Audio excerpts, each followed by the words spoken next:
Hi, I'm John Grooters. The audience is listening. So claimed the promotional phrase for Dolby sound when they optimized theaters all over the world. And they're right, the audience is listening. And to create great sound takes dedication, precision, and skill. Learn more today on No Shame. Have no shame, no, we are not afraid, no shame of the gospel of his name. It's the power of God by which we all are saved. We need not be afraid, no shame. All right, welcome to the podcast. And Paul, this is your job is usually on the other side of this microphone to engineer the No Shame podcasts. And today we've pulled you out because you can't come into the office anyway. And for the first time, we're throwing you in the guest chair. How's it feel? It feels like there's a reason why I'm on the other side of the microphone all the time, and we're about to find out. We're about to find out. This is an experiment in COVID guests. We'll take anybody we can get. No, that's not true. My guest is Paul Wesselink, and I want to introduce you guys to Paul if you don't know him. Paul and I have been friends and colleagues for almost 15 years now, and we have traveled the world together and done projects together, and we stack our names on the credits because it's a team that we do together. And Paul is our, there's a lot of different names for what you do, Paul. Which one do you prefer? Because I don't want to get it wrong. That's really tough. I tend to go by re-recording mixer or dubbing mixer. It's the individual who kind of puts all the pieces together of the soundtrack. So music, dialogue, effects, puts it all together and mixes it. So we're going to talk on the podcast today about a couple of themes. Specifically, I want to talk about the role of audio when it comes to feature films or any other kind of multimedia project. And audio is something that I'm really passionate about, and it's one of the reasons why I'm so grateful that I've had a guy like Paul to work for many years together, because our standards are both high when it comes to audio. So I want to get into the nuts and bolts of audio a little bit with you, Paul. But then I also want to talk later and maybe about whatever you do, because what I appreciate about you is not only the expertise that you bring to your craft, but the attitude that you bring to it. And so, I think whatever you do in life, whatever your job or your career is or was, if you're locked down in the coronavirus quarantine, I just want to explore why we do it full bore. But let's start with the details of sound. There's a huge screen when you go to a movie theater, and you can clearly see that. But there's also a bunch of speakers all around that theater that you may not pay so much attention to. I know this sounds a little bit rudimentary, Paul, but what's going on in the audio world when you go to see a movie? Yeah, well, primarily, if we were to boil it down to a typical theater, you'll find a 5.1 setup. Now, what 5.1 stands for is the amount of speakers that are around you. So 5 being front, center, front left, center, and front right. Those would be the first 3. Those are going to be in front of you, and the center channel is basically right behind the screen, right in front of you, and that's going to carry most of the dialogue, not all the dialogue. It's going to make it really clear so that you can understand what they're saying in front of you. The front left and front right, 2 and 3, those are going to carry really the bulk of the material of music and effects. It's what gives it kind of that the oomph. And then 2 more to round out to 5 are the sides. And you'll notice if you're in a theater, the first 3 that we talked about are behind the screen. You don't see them. But you'll often, if you look left and you look right, you'll see speakers that kind of line the sides. Those are the remaining 2. So your side left and your side right. Those give you a lot of sound effects. You'll have some music in the background too, but it's the type of stuff that it's really for effect. And then the 0.1 is the low frequency effects, and they call it 0.1 because it's a fraction of the frequency spectrum. So that's all your low frequency effects. Anything where if there's an explosion where you feel it, that's what that 0.1 is. Now theaters have expanded that 7.1, 9.2, all the way up to 20. I mean, you'll get speakers all around you, above you, but primarily what you'll find in theaters and at home are your typical 5.1 setup, and that's where it is. It's dialogue center, music and effects left and right, and then kind of just the special effects in the sides behind you. So what people might not realize is that your job as in the post, the re-recording mixer, and by the way, we're going to talk. I mean, Paul is in the field with me. He is recording on the location when we're filming. Paul's also coordinating the post-production sound effects. So if these theaters have a 5.1 setup or a 7.1 setup, or they're an Atomos setup, or if it's a stereo mix for the DVD. You have to do a separate product, right, for each one of those applications. Is that accurate? Yeah, because they sound different no matter where you are, right? So if you're mixing something for a theater, you want to mix it in a space that resembles your theater, right? It's not going to be your typical smaller room. You want to be in a larger space, and that's why you'll see a lot of these big Hollywood films. They'll be in their mixing space, and they're essentially in a big theater.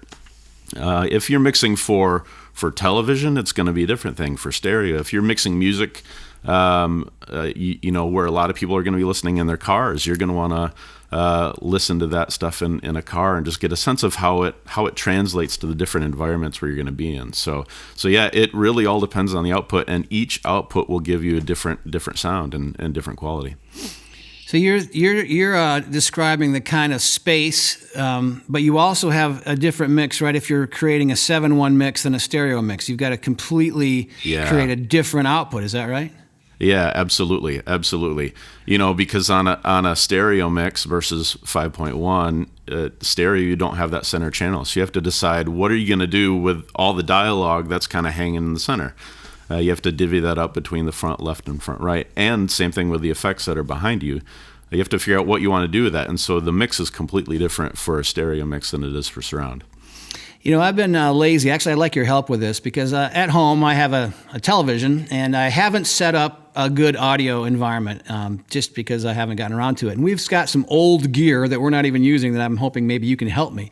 Because a lot of times, if I'm watching a good program, even on the stereo mix, I can sometimes find it hard to really hear the dialogue in a stereo mix. So what's the advantage of that 5.1, and why is it so much different in the theater? What's the difference?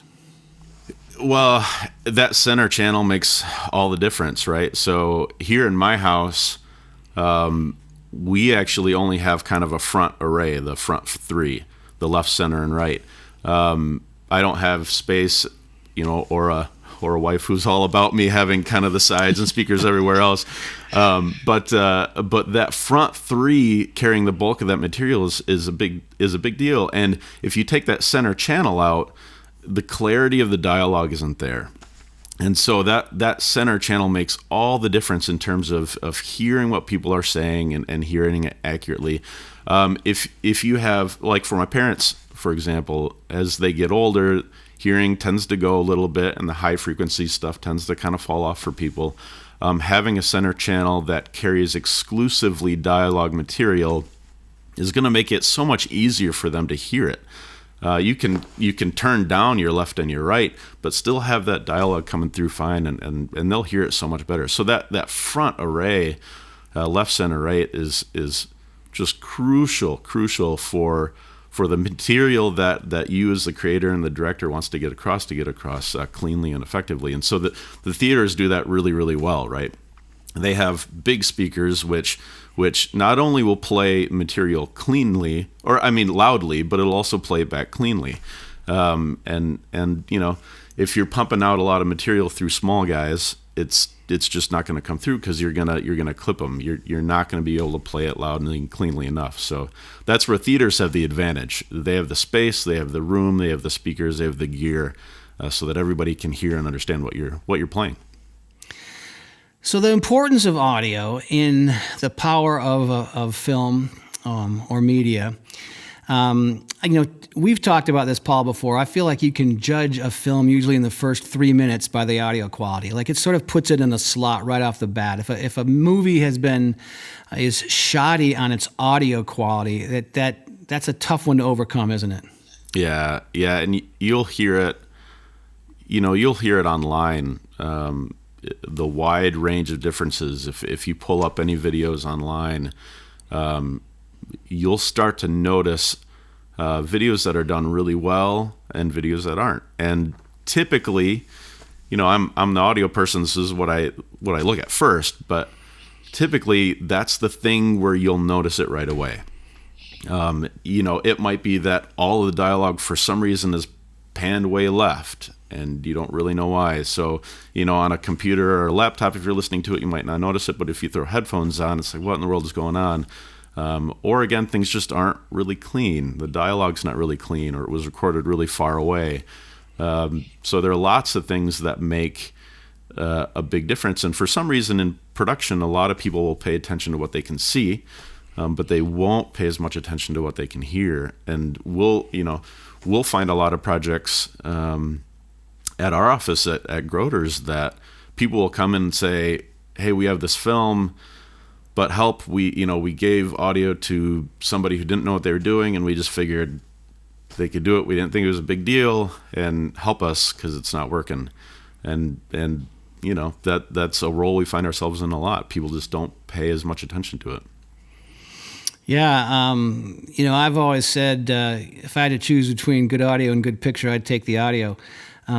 And I'm a cameraman, and you're the audio guy. But I love what you do. And now let's take people on the set with us. We were just we're in the middle as we're recording this podcast. Paul and I are in the middle of a feature film production, which is kind of a strange place to be. We weren't paused because of the virus, but we are delayed because of the virus. So we were over in Romania. We're shooting a new film called Sabina, Tortured for Christ, the Nazi Years. And Sabina is a full-length feature, and we had a crew of 100 people. We've been in production. We've shot 3/4 of the movie. My job is the director. I was the writer of the script, so I know it super well. I'm intimately familiar with the content, and I've been able to work with the cameramen and the actors and be part of the casting and the art department, all these visual things. But I've just told you I'm passionate about audio, and I put this is how much work I put into the audio. Paul, you're coming, you're in charge of audio. And I'm done. It's not because I don't care. It's because I trust you. So bring us onto the set and tell us how you have approached recording our new film, Sabina. Well, I appreciate the trust for sure. I come about audio kind of the same way that you just suggested there. So I'll say, hey, I have to surround myself with people who really know what they're doing, who are smarter than I am, who can really come at this technically, who can come at this from an experience level. I want to surround myself with an audio team that I can really trust myself. And so first thing is I'm hiring a great second who I actually have run as mixer. He's been a great friend for years and years and years, and he's extremely technically minded. He knows what I'm after. I know what to expect from him. It's the same thing with our relationship, John, where as you said before, we've been working together for almost 15 years. I know what you're after to the best that I can. I really know what you're trying to get. I know it's important to you. We talk about it all the time, which is great. We work together all the time. And so when we get in the field, you can say, hopefully, and you can say, Paul, do it. I expect it. I trust you to get it. Great. It's the same with Ryan, who I have come along. He knows what I need. I know what he needs. We know what our expectations are. And so surrounding myself with great people is the first thing. And it's a small team relatively. If you look at a film set, right, and you would just walk around, if you were to walk around on our set, you'd see 3 camera teams with 3 people each. There's 9 people just in camera. You'd see a grip and lighting team with about 20 people. You'd see art, makeup, props, hair, all kinds of large, lots and lots of people. Here's this absolutely critical part of the film, and you have 3 people. Now, that's kind of what you want, right? 3 people's enough? Yeah, you don't really need much more than that. I mean, sure, we'll take hands to help in different ways, but it's, we have our mixer. He's the person that is at the quote unquote board. He's the one who's recording. He's the one who is making sure that all the signals are clean. He's the one who is ensuring that that the lavs sound nice in there. And then you'll have, one or two different boom ops. And those are the people who are going to hold the microphones. Everybody's seen those kind of big poles with the men and women who are holding those poles kind of out in front of the action. The boom ops, I think, are extremely critical because that's the sound that's going to be the most natural to the picture. This is a common misconception that I've found is a lot of people will say, well, okay, the most important signal you're going to get is from the lav, and it's a lav that we're going to place somewhere, underneath your shirt or in your hair or in your tie or somewhere where you can't see it. But the problem with that is that it's going to inherently be muffled.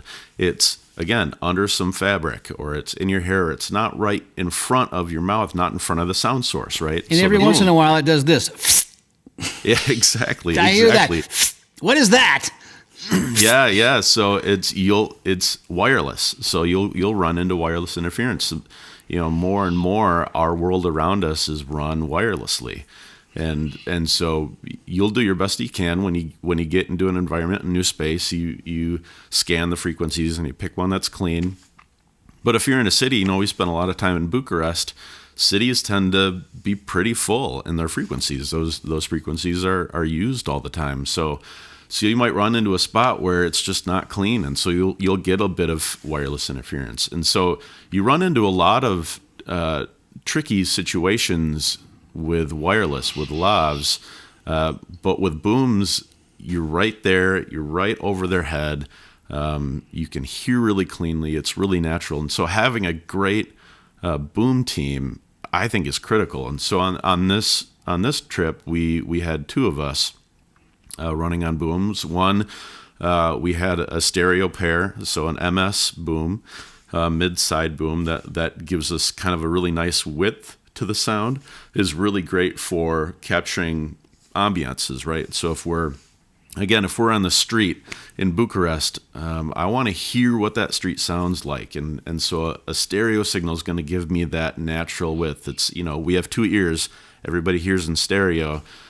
So having a microphone that can represent that really well is great. And the other microphone is a mono boom, and that's great for dialogue. That's great for getting the things that you really want to hear right in front of you. Again, so if somebody is right out in front and they clap a bunch, you want to hear that right there with that mono boom to give you, again, that clarity. So we, on this trip, we had three of us, one that's running the recording, and then two of us that are on booms, and then the two of us that are on booms, really all three of us, we manage the lavs at the same time. And so we will run lavs, even though I've said I don't love that signal as much. It still is a useful tool to have, because you can't always be close with the booms. Sometimes the shot's going to be really wide, and you can't have a microphone in the shot, so you're going to have to rely on the lav signal. So we'll work with the actors, we'll work with hair and makeup, and wardrobe, and say, all right, well, this is what these people are wearing. This is where I would ideally like to have a microphone. So wardrobe, help me out, help me figure out where we can run this, and then makeup, hair and makeup actually helps hide and conceal those microphones as well. So you're finding yourself working amidst all these other departments, just to get that clean signal as best you can. So let me stick with the boom operator just a little bit more, because I know you hate wide shots. Every time I do a wide shot, I see you roll your eyes and you usually make a little huff sound. And I think you want the whole movie to just be tight close-ups, right? Because the boom operator needs to know what lens is on the camera. And I make it even harder because we usually have, well, sometimes three, but always two cameras going. So what's the trick of that? What does that boom operator have to think about? Yeah, whenever I hear a low-numbered lens being called out, I'm really not happy. That 14, when the 14 comes, it's the end of it. No, so a boom op really needs to have a good sense of what that scene's going to be. They not only have to know who's speaking and who they're trying to capture. That's the first step and an important step, but the easiest one. Okay, character Sabina over here, she's the one who's speaking. She's the one I have to capture. But you have to know, all right, well, here's the camera person who's capturing Sabina as well. And I have to know what direction they're going to go. So are they going to pan left, right? Are they going to tilt up or down? Or how wide are they going to be? So where can I be? Oftentimes, when you're watching a film, the image, it's not a static image, right? So the camera is going to move with the scene. And so you can't just pick one spot and leave it. You have to be aware of what that camera operator is going to do. We've had the benefit, John, you and I have had the benefit of working with Mark Chamberlain, who's the DP on this film. I've gotten to know him quite well and how he works, and I've boomed around him for years and years and years, and we've kind of set up this silent, communication method where I'm aware of what he's going to do, and he's aware of what I need, and we can kind of work in and around that, and that works really well. You're not always lucky to have that, so the best that you can do is communicate and communicate and communicate, so that you are aware of, again, what that camera op's going to do, so that you're not in the scene. The worst thing that you'll ever hear is boom is in the shot. It's like, man. Because you're doing everything you can, and that stuff happens, and that's all right. But you just, as best you can, be aware and plan for what's going to happen in that scene. You have to be watching through rehearsals. You have to be booming through rehearsals so that you get a sense of what's happening. I'm just paying attention in that way. I think it is fascinating. And this is the No Shame podcast. Our guest is Paul Wesselink. He's the sound recording engineer here at Grooters, our company. And we're just talking about sound, and we're talking about production sound, because people, if you haven't been on a movie set, it's this invisible, but it's this powerful tool. And we might be recording one or two or maybe three different cameras, which is all material that we have to keep organized and clapped and know how to. But you're recording 4, 5, 6, 7 different channels all the time. You are generating all kinds of media that if you don't organize it well, what happens? Yeah, it's a mess. I mean, it's a mess, and it's a mess for me in post. And I think that's the benefit for being on production. It's. I know what I'm after. I know what I need. I know what I want to hear, and I know how I want it to be organized. So when I get this slew of files coming back to me, it's not, I wonder what this is, or I wonder what that is. So we're labeling tracks. We're labeling who's wearing the lav. What boom is this? When we're running 2 booms and one of them's a stereo, that's 3 boom channels. You have to be aware of what's what, instead of guessing, and that makes the post workflow so much easier and so much better. If you can be organized and set in pre-production, so when production goes around, everything runs really smoothly, and you're capturing everything cleanly and right, and then when post comes around, I can grab these files, I can open them up, and I can hit the ground running right away without guessing. That organization makes a world of difference, especially now when I'm on set and I make a mistake. I might remember, okay, well, in this scene, this happened, and these were the circumstances, and so this is be this, and whatever. But not all post-production people go on production too, so you have to make it foolproof. Right. If you're passing off files to an editor or a sound designer or somebody else, they have to know exactly what was going on. So the more organized you are up front, the better it's going to be for everybody. I personally believe it's a huge benefit for both of us. Paul, you are in the field, you are acquiring the sound, you're working with your own team. And because we're a fairly small company, then when you get back into your studio, you're going to have to work with your own material. You're going to have to cook a meal with your own ingredients. And I'm an editor, so not only I'm out in the field shooting and trying to meet the clock and the demands of the budget and how much time, but I want to have all that option in my edit suite too. And so both of us, we've been on both sides of that coin. I like to call, you audio guys, you're like, to make a football analogy, you're like the offensive lineman of production. An offensive lineman really never wants to hear his name on the broadcast, because if someone says, that was number 68, called because they were holding or because they gave up a sack, an offensive lineman, when they do their job well, gets ignored. And I feel like especially the production audio guys, it's almost impossible for someone to say at the end of the day, man, you guys did a great job today. Even if you did, it's a pretty humble position, right? Yeah, you know, it really is. And that's fair because nobody's seeing it, right? Everybody who's on set, for the most part, they're going to find their way to the monitors and they're going to look at the image that they've helped create, right? Whether they're the electricians or the gaffers or whoever it is, or set designers, they're going to come back while the scene is running. They're going to try to get a glimpse of the monitors and get a sense of it, and they're going to see it and be, man, that looks great. This is great. Nice job, everybody. But really, not many people are wearing headphones, and even the people who are wearing headphones, they're not always getting an accurate representation of what things sound like. So we're not decoding the stereo microphone on the fly. So to get a sense of the width of that sound, you know, I'm going to adjust that in post.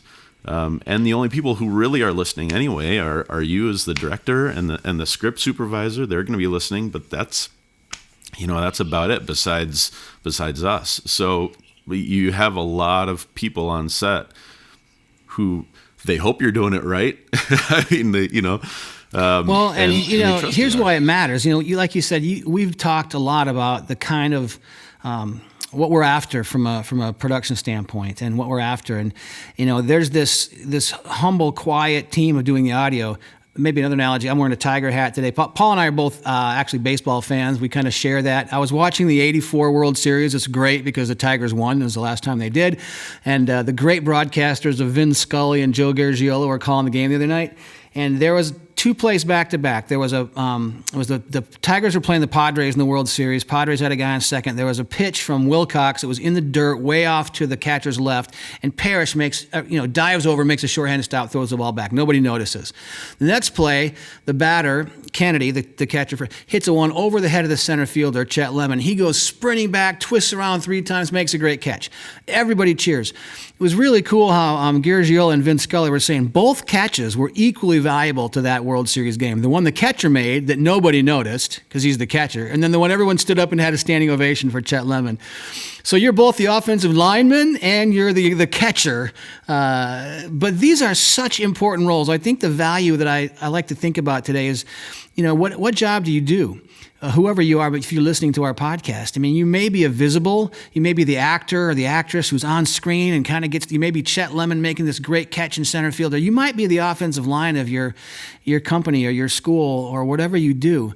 But you know that what you do is critical to the success of the organization. And I don't think there's any more appropriate lesson in the movie world than the audio team, because if like I said, if they don't do their job right, if that ball gets by Lance Parrish, well, that run scores in the game is another game. And the same with audio. If you don't get it right in the field, now we have some new options, and you know me well enough to know I don't really like those options so well. And I'm particularly talking about ADR, audio dialogue replacement. The audio of a film, it feels natural when you watch it, but it's the most unnatural thing in the world. If in the real life, when you walk around a room, you don't hear the intimate dialogue of people across the room or on the airplane or walking down the beach. I mean, there are scenes in movies where we just accept the fact that we're hearing one thing and seeing one thing, and we assume they happen together, but it's impossible for those things to happen together. So we do audio dialogue replacement, and we go into a studio with a microphone like this, and we watch the picture, and we mimic the lips, and we do all that. But I hate that, to be honest. I don't like it. It's essential, and we have to do it. But the reason that I've worked with you so much, Paul, to get away from that is that I can always tell the subtle difference in the performance of the actor. There's a different feeling sitting in a studio, wearing your sweats, trying to recreate the emotion and the energy of that scene. It's just different, because when you're in that moment on the set, the temperature is the temperature, the costume is the costume. You've worked yourself into that moment. There's a pressure, there's an adrenaline, there's something. And a lot of times the other thing is they play it so beautifully subtly in the field. I mean, film actors don't project the way theater actors, they don't even project the way a radio actor does. What you get in front of one of these mics like we're in front of, and you tend to talk like you're an announcer. But in the film, they whisper a lot. So all these reasons are why I always personally loved, if we can capture that dialogue in the field and use it, I think the performance is just a teeny bit more authentic. And so I'm striving for that all the time. What are your thoughts about that? Yeah, absolutely. There are going to be a million reasons why, ADR should be just only if you absolutely need it. You can't replace the intimacy of a scene and what's going on around you in a booth. It's just really hard. And to give credit to the actors who do it really well, I mean, it's a tough thing. You have to put yourself in the position you were. Maybe you're in a scene that's extremely emotional and you get wrapped up in the emotion of a scene, and then you step away days, weeks, sometimes months later, and then you hop into a booth. How are you supposed to get yourself back into that mindset and into that character? That's a really difficult thing. Not only from the side of the actor who is really working to maintain that energy and maintain that approach, you're also talking about space. And so recording it is really difficult. It's not only a microphone thing. Studio microphones are going to be different. There's a different quality to a large diaphragm condenser microphone than there is to the boom ahead or to the lav. And so when we're doing ADR, I'll boom them and I'll lav them to try to mimic the signals that I have that I'm working with in production. But it's also the space. So if you're out, if you're outside, there's a difference to the inherent sound of not having walls around you. If you're in a car, it's just going to sound different. If you're in, no matter where you are in the scene. And so just putting somebody in a booth, the aim, that's why booths aim to be just as completely silent as possible. You don't want the character of the room that you're in to get into that recording, because that room character isn't going to match anything else that you see on screen, right? So you want it to be dead so you can try to recreate that. Or if we're doing it, maybe I'll try to get us to go outside, or maybe I'll try to get us to do it in an environment that at least maybe is slightly similar. Now that's really not realistic. So ADR is, it's the thing that it's can be necessary, but man, we'll try as hard as we can, as best as we can to never need it. I mean, if you're doing a period piece and an airplane flies overhead you, there's nothing you can do, but hopefully you can just do the scene again and get it. Well, that kind of brings me to the post-production side. We've been talking a little bit about the production with Paul Wesselink, re-recording engineer here at Grooters, and film recorder. And while I say what you guys do on production is sort of invisible and I guess thankless in some ways, I'm going to make the contention that the opposite starts to be the case when we get into post. Because when I come downstairs, Paul's studio suite is actually literally right below my office, so I can stomp my feet on the floor, and he can. But so I can go downstairs, and when Paul is now working a mix for whether it's a film or maybe it's a curriculum or whatever we've been producing, man, I feel like every single thing that the audio team puts into that film is instantly valuable and makes it better. As a video editor, I can sit here for 6 weeks and you don't know what I did because it's mostly about throwing things away. As an audio editor, like you were just talking about the acoustic variables of different space. Obviously, everyone knows that it sounds different inside a car than a phone booth. It sounds different inside a basketball court than it sounds inside an office room. Your ears aren't really, you're not consciously aware of how different your acoustics are or how different your volume is. You speak louder when you're outside competing with wind than you're going to speak, at night. All these acoustic variables, and I think probably years ago, even when you started, Paul, we've done plenty of ADR out in the parking lot or trying to mimic like you were just saying. But it is cool now because the audio tools have become so powerful, and I really love it when I can come downstairs and start to hear the amazing control you have over every tiny dot of frequency. So for example, you were just talking about acoustic spaces. You could take my voice right now, recorded in this microphone, and you've got the ability to put me in all kinds of acoustic spaces. Like, how do you do that? Yeah, so the tools have become really amazing. We talked about earlier, production, the most ideal is that we're capturing everything, in a way that we can use it. We don't have to manipulate it very much in post. But a lot of times you might not have to manipulate anything, but you want to exaggerate it, right? You really want to hammer the point home that we are in a basketball arena, or hammer the point home that we're, in a bathroom or whatever. And so we have a lot of tools that have been created that mimic spaces through various reverbs or through various EQs or whatever it may be. There are plugins that we have now that will mimic the sound of a 1940s radio. And so for our last film, Richard and Sabina, we had a couple scenes where a broadcast was going out through the radio, and we had to make it sound, radios now, if you take a look at the radio I have here, it sounds pretty clean. I mean, you get it up and you listen to it, it sounds great. But the radios in the 40s had a different quality, and the radios in the 50s and the 60s and 70s. And so you can go onto this plugin and you can grab radios from all different eras and different types and kinds with different speakers and radios, telephones, megaphones. You could turn it through almost anything you can think of, clock radios. And you can take... We've got some scenes where, all right, Richard and Sabina, they knock on a door, and the guy in there, says, what, or whatever. Well, he's got a lav mic right on him, so it's perfectly clean. But you can put him behind the door or behind two doors. You could put him 5 feet from the door or 20 feet from the door, right, even though you're starting with a perfectly clean signal.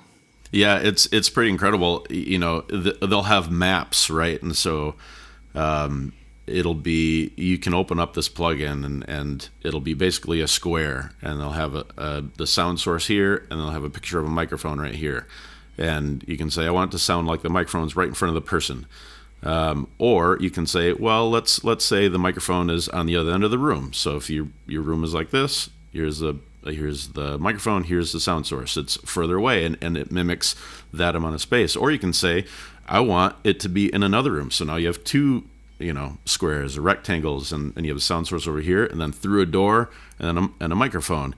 And you can say, I want that door shut, and you can have that door open or closed, and they kind of emulate the sound of that. Or you can say, I want it to be really far away or above or below, or however. I mean, it's just incredible. And all these tools, they're great, amazing starting points, and you can and you say, all right, well, I'm just going to hear what this sounds like. This is the type of thing I'm after. You're right. The individual that I want to hear is on the other side of the door, and I don't have a microphone on production on the other side of the door for whatever reason. So it's really clear. Let's mess with it. Let's see what we can come up with, and let's try different things.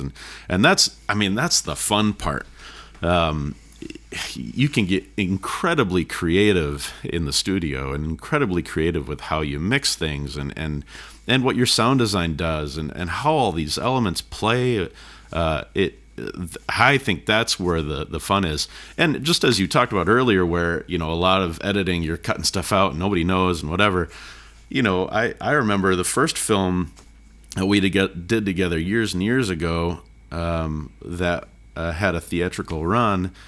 I went to the theater. I invited my friends and family, and it was great. We were going to see the premiere of this thing, and I remember getting out, and I was all excited, and nobody said anything, and it's just like, you don't know how much time I spent making this thing work. I had to try all these different things, and you don't know, right. Whatever, and it's. I've walked into your office. I'm not exaggerating now, and you watch a film, and like we talked earlier in this podcast about, it might be stereo, meaning it's being mixed into just two outputs, or maybe it's a 5-1, which is going to be mixed into 5 and 1. So what the output is, but nobody knows that in a scene, even though when we filmed this scene, even though Paul might be recording 6, 7, 8 tracks of audio, when it comes to the mix that you're building for a film, am I exaggerating? Sometimes you have 100 tracks going, or is that phony baloney? Oh no, that's right. I mean, it depends on the scenario, but yeah, we can have tons of tracks going, and now Pro Tools, the program we use, it's gotten so much more powerful over the years. We'll run all kinds of things. Just tens and hundreds of tracks that will get going. And so, yeah, it can be the piece of organization that you talked about is really crucial in that, to know where things are. And But it's pretty remarkable. Yeah, you don't understand the work that goes into making a film, and to making a film sound, not even just good, but making a film sound natural. And I think that's the thing that you were getting at earlier about the humility of the role is in sound. You notice it when it's wrong, right? You don't necessarily notice it when it's right, because if you're looking outside and you're at a river and you hear the sound of the river go by and a boat's going back and forth, and you hear that, naturally it sounds right, it sounds natural, it's what you would expect, right? But if you see that same image but you don't hear anything, or the boat that started over here, it sounds like it's coming from over there, it's like you may not know what's wrong or why it's wrong, but something's off and it's not right, and this just isn't working, and that's when you notice it, right? And that's the tricky part. All of our work, the vast majority of our work, starts with, how can I make this sound right? How can I make this sound like what it would sound like if I were there in this moment? Here's the picture that's on the screen. Here are the people over here, and here are the sounds. Here's the space. How can I make this sound completely natural? Let's start there.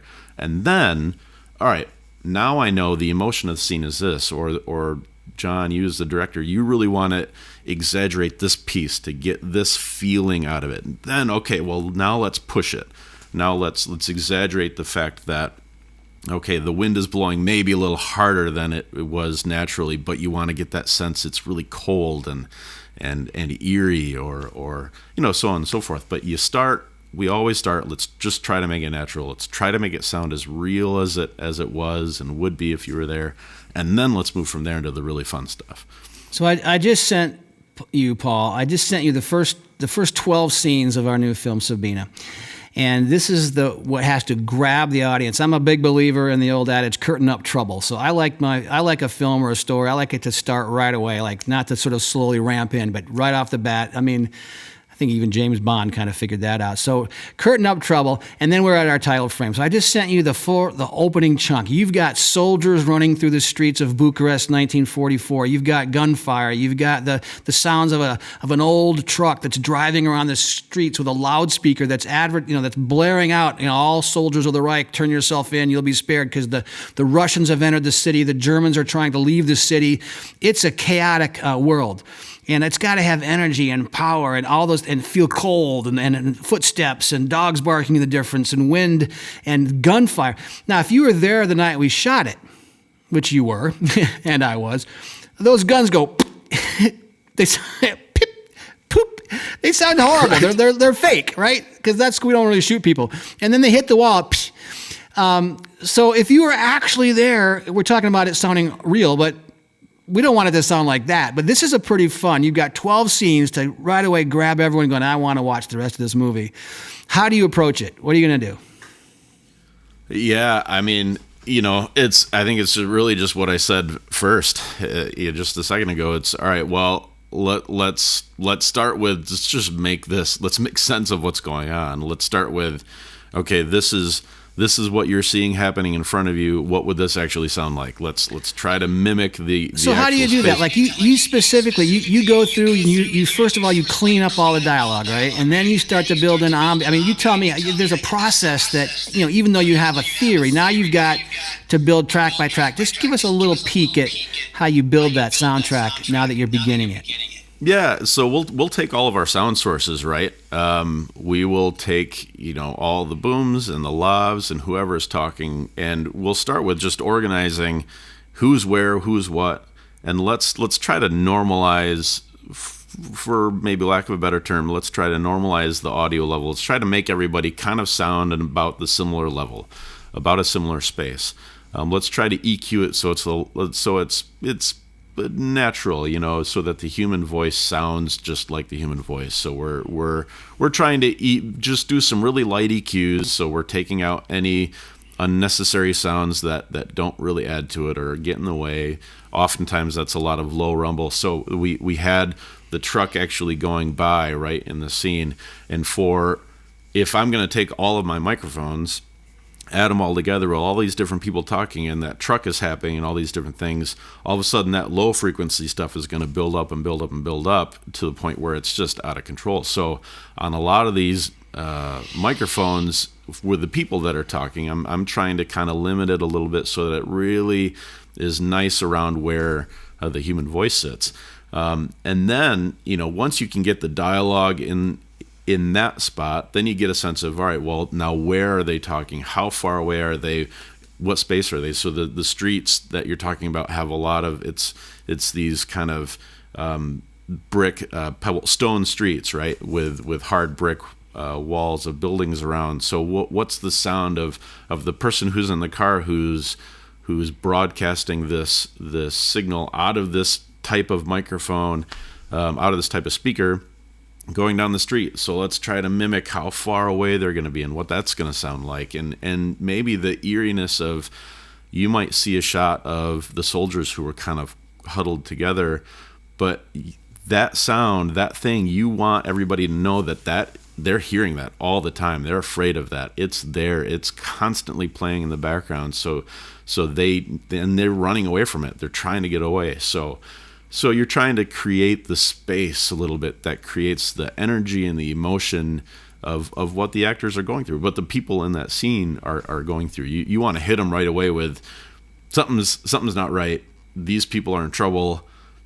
Are they good guys? Are they bad guys? Are they trying to run away? Are they attacking? Are they defending? Are they, what's happening? What's the emotion? What's going on there? And so yeah, you start off blank slate. Let's take all the dialogue. Let's make it normal, natural. Now that we have that, now that everything's cleaned up, different random sounds are out of it.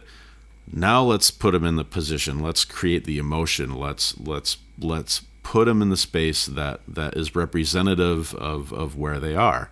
And that's where, effects, dialogue, effects, music plays a huge role in making you feel that emotion.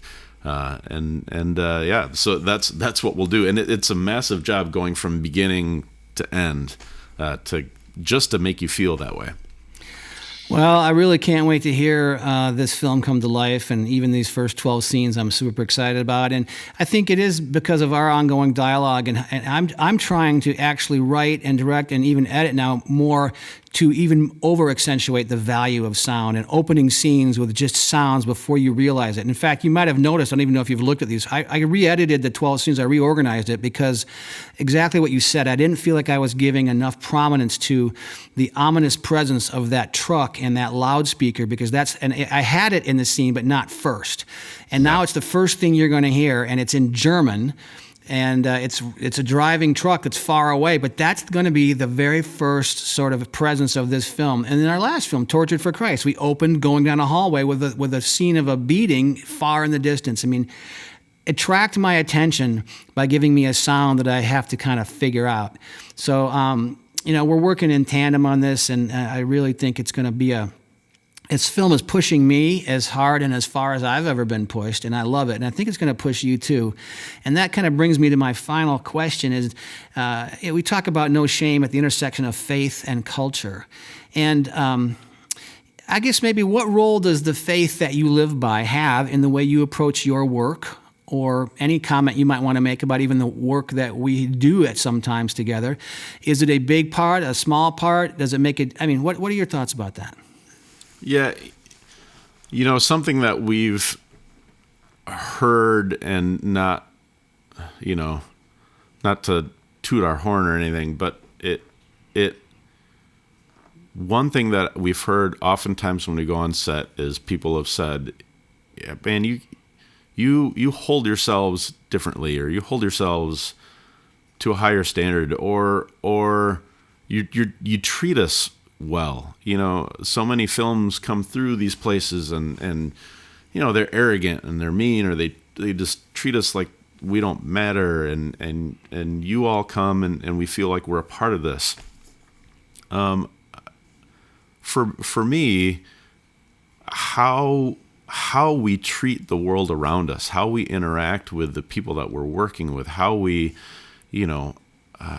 care for for each other and the crew and the environment around us. I think it's something that I think in general as humanity we try to do, but man, my faith really drives that. It really drives the idea that I want to love and care for everybody as best as I can. I love the idea that as difficult, as much as I might really want to get accolade after accolade for the work that I do, the fact that it goes unnoticed is a lesson that's worth learning over and over again of what that's like, and to realize that, we are here for a bigger reason. We're here for a bigger purpose. We're not here for ourselves. We're here to care for the least of these. We're here to care for those all around us. We're here, to do the best that we can. So, you had mentioned earlier on, what are you doing in life? How are you approaching your work? How are you approaching your everyday? How are you approaching life now in this weirdness of, we work in the same building, but right now we're not in the same space, because of this COVID stuff. So